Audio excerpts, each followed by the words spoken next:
Welcome to Classic Car Code. So Martin and Lorraine are with us. We're just having a look at this Mini. There's the screen which I borrowed from another chap not far from us who's got a Mini Rover, because I have to come to the UK and buy a screen. Now these rubbers were put in, this is actually from, unfortunately I don't have a spare one for the Mini. This is from the XK, Jaguar XK. So you can see there's quite a large gap there, wouldn't be normally. What I'm interested in doing is just making sure that the screen will fit within that, because obviously that front of that roof is, well, it's from another Mini. It's second hand, but we've put it on because it was, unfortunately some idiot cut it out before I got the car. But the actual, all the way around the screen is pretty much even, which is really what I was looking for. So we know that we need to work to that line, because the problem with these, when the scuttles go, there's three pieces. There's the top of the dashboard, the bulkhead, and then the skull. So it's three pieces on here, and they need to be absolutely spot on. And if you're doing this, when you go to put the windscreen in, if there's any defects here, it's an absolute sod to get them in. And you can see that looks really big, but what it is we haven't got it in here. We're just leaning it. But all I wanted to do is make sure that and all the sides are the same. Once it leans back, it'll go in even better there and come across.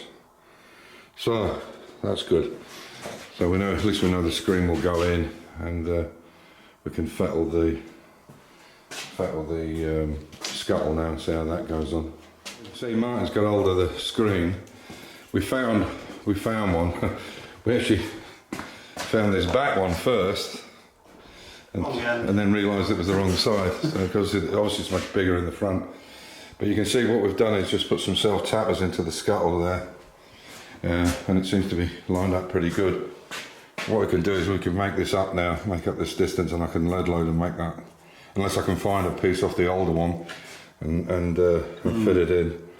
But as you can see, that's going to fit very nice. This is off let's say a guy up the road with a Rover Mini that Amir's going to paint for him, I think.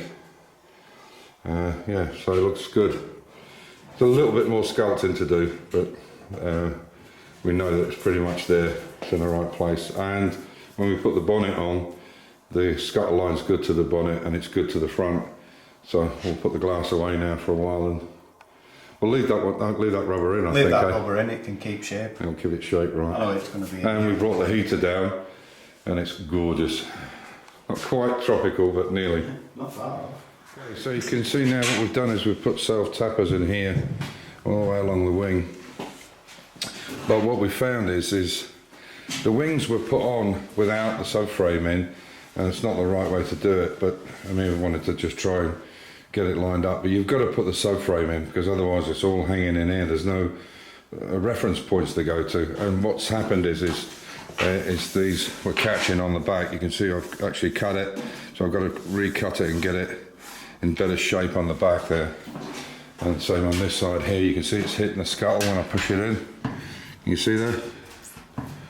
So that's got to be, this is good, but this has got to be sorted out. So we'll sort out these back wings and then everything will be good. What's happening at the moment is we need to come across a bit more. So probably what we'll have to do is take a little bit more off the, maybe not, we can just push it across. It's the gap on the back, if we put the bonnet on, we'll show you what we mean. Gap on the front is pretty good. On the back, it needs to come in both sides. There's, you'll see it here.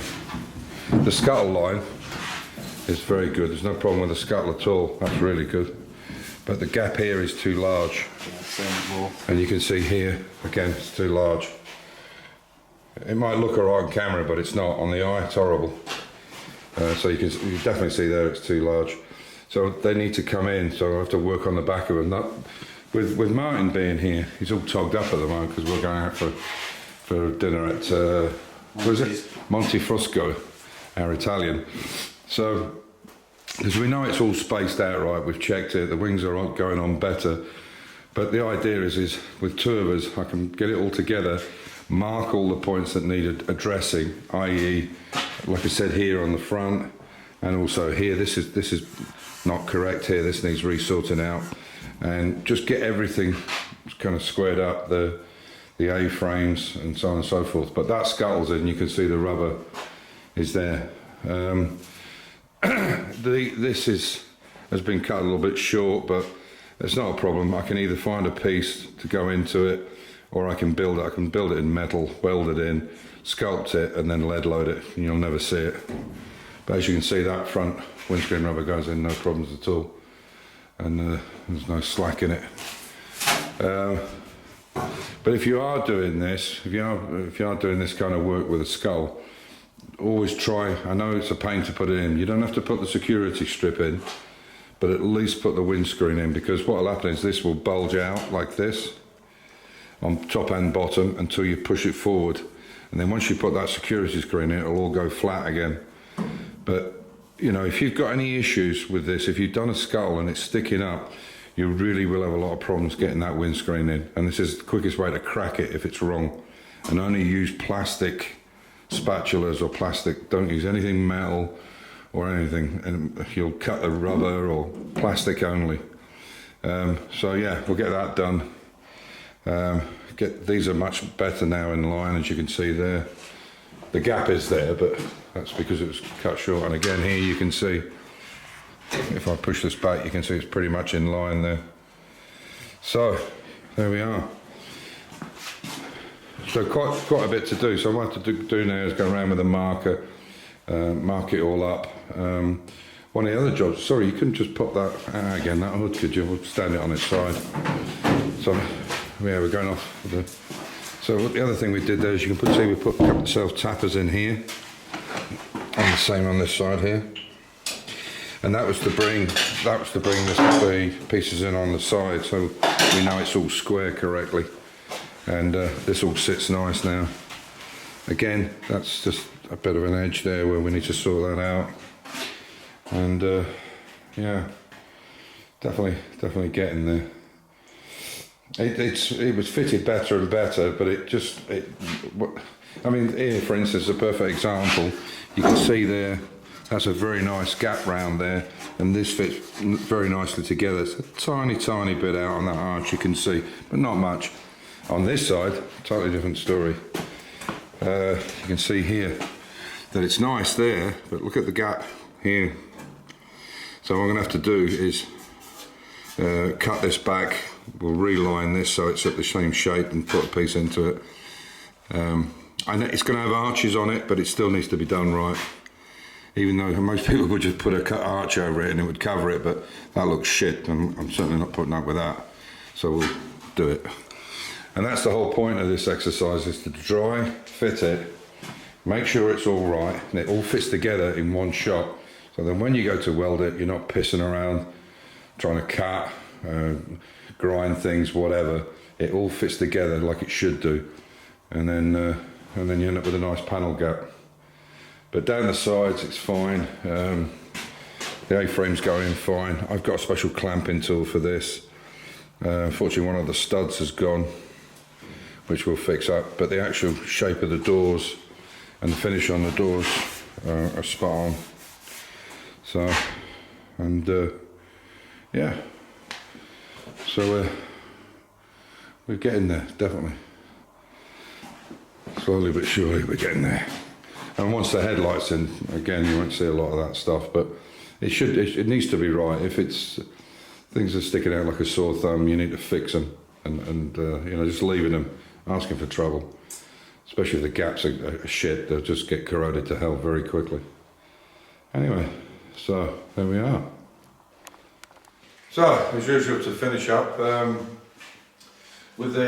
talked to Max. The cylinder head fortunately is good.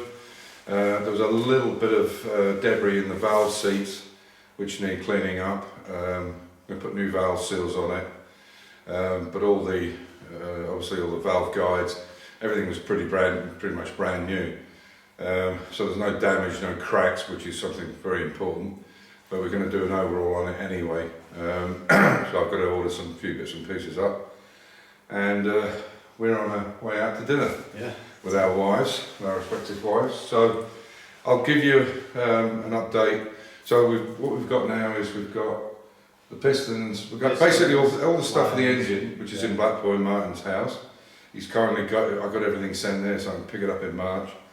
And we got the stuff from SH Engineering, which was the new timing belt, the rubber timing belt, and the Yeah. new seals. Bearing. Yeah. Bearing seal, weren't it? Yeah, so it's the cam seal and the crankshaft seal, Yeah. rubber seal, because oil was going into there, which obviously it should be dry. And we've got some studs and bits and pieces to get. But what I will do is I'll give you an update once I bring it all back and we go to the engineering shop. So on that note, as usual, stay safe, keep the faith, Keep the faith. enjoy your hobby. Yeah. Take care. Bye for now.